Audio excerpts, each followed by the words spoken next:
What do you think that blueprint looks like in 2021 and 2022? Like, Yeah. obviously, I don't really, I mean, sure, you can start a zine, but I don't know. Like, it doesn't feel like the same time. And it seems like, doesn't it seem like some of the fundamentals are the same, but there's also such a different landscape? Like, what do you think? Yeah. Like, what's that look like now to get involved, like, in your first year of music industry right now? Like, is that still the same path? Yeah, so I think it's funny because I always joke and I talk to a lot of people in the industry now, especially a lot of people that want to get into the industry. But I always joke that I wish there was as many routes in now as there was like as when I was a kid, because now it actually feels like there's so many more options. There's incredible companies out there that are just building companies just to help people get into the music industry. So you can be, you can be writing for various publications, you can be like on street teams, you can be doing all kinds of things. There's some really amazing women at this company called Fan Made. It's started as fan to band, and all they like what they do is they bring in fans to help on different like campaigns. They use them as street teamers. They do all this amazing stuff. For example, there's another company called Digilog, and they do like educational pieces and like job postings, and like they put together conferences. Like there's all these different spaces.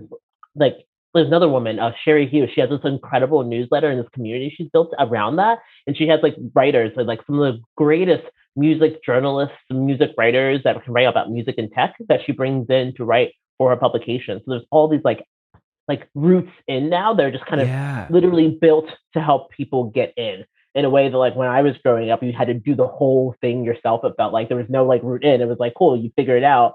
And now Yeah. it's like there's all these routes in, which is amazing. And I actually love that because it feels so much more like a community. Like I mentioned certain people, I mentioned certain things, like everyone else, like, oh yeah, I know so and so, or oh, I've talked to that person. I'm like, this is super cool. And like I don't think it was quite the same when I was growing up, which I actually find really amazing. So like in a lot of ways it feels easier than it was when I was younger. And I love that actually. I love this community that's being built basically.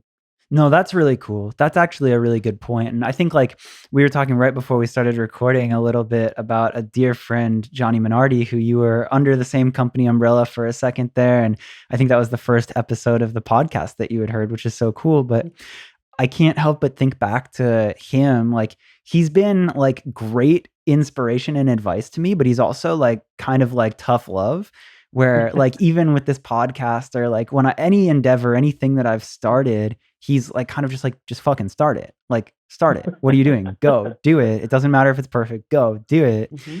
And I think that probably still holds up because, like, back in your story, you started the zine, you started interviewing people, you started emailing to get that job at a radio station or anywhere. And I think that those avenues are probably different now.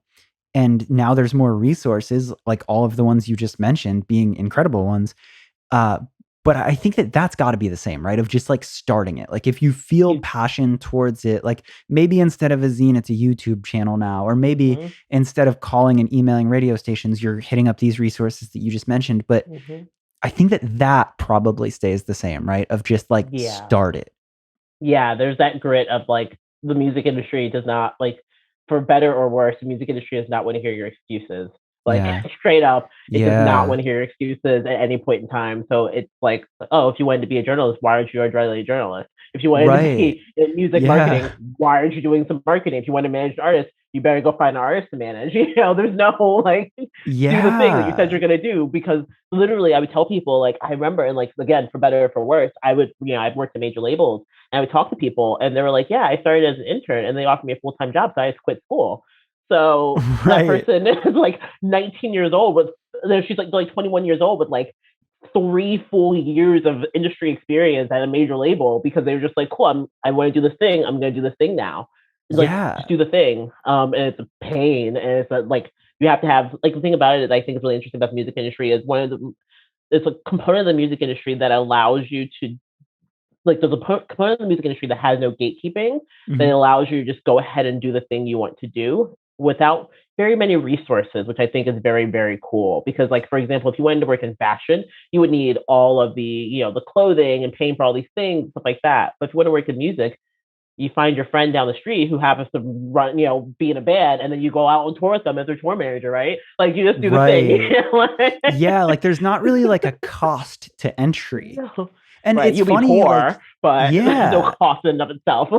And as you're saying it in real time, like I kind of am realizing like a thought of like anybody can work in the music industry, but this whole idea of like, well, just do it and start. But maybe that's even a deterrent at times, because maybe it's almost like when you're on the outside looking in, you feel like you need somebody's permission or authority or somebody to officially say start, or this is your new role. And I think that that's maybe something that even I struggled with in the beginning, was like, oh fuck, like I just have to kind of say that I'm doing this and do it one day. Hey, it's Andrew, the host of Where Are All My Friends? I hope you liked that clip. If you did, the full episode is out now. You can watch or listen to it anywhere where podcasts are available, and probably wherever you found this clip. So go check it out.